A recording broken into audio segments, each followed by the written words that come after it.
Okay, this episode is about greasing the ball joints. And about every 3,000 miles, you should grease the ball joints. And on the steering knuckle, you have, get the flashlight here. The steering knuckle, you have an upper ball joint, and you have a grease fitting on top. Okay, on the steering knuckle, you have an upper ball joint with a grease fitting on the top, and you have a boot. Check your boot, it's not torn. And then you have a lower ball joint, grease fitting, and your boot, make sure your boot's not torn.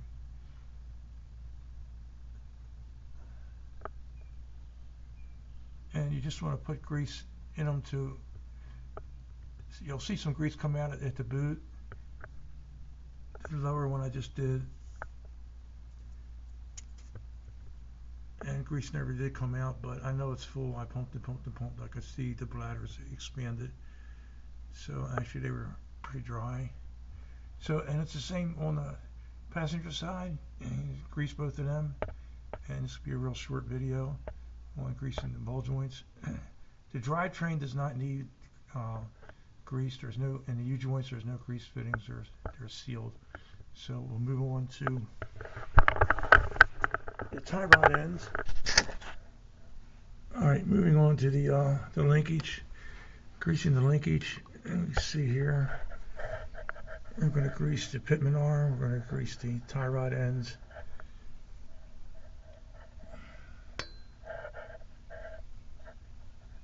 And then we'll do the same the other side, and then we'll be done. There's no grease fittings in the U-joints. They are self-sealed, so don't bother with them. Again, you would put grease in these until the grease flows out of it. That way you know you're full. Working on the ground is a pain in the ass. Smear guy.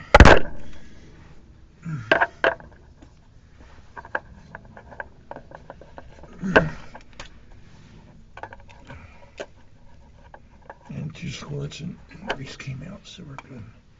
I'm not going to film the other side. The other side is the same way. So there's grease fittings on upper and lower ball joint. Both sides there's 4. The pitman arm on this side is 1. And then we have 2 on the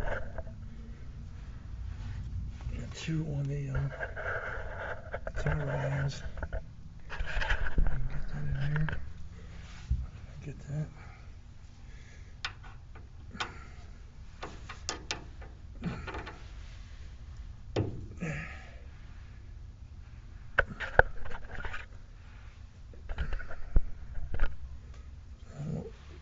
Grease.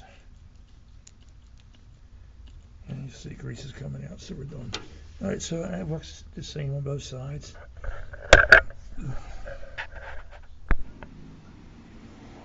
So the ball joints are greased, and we're going to check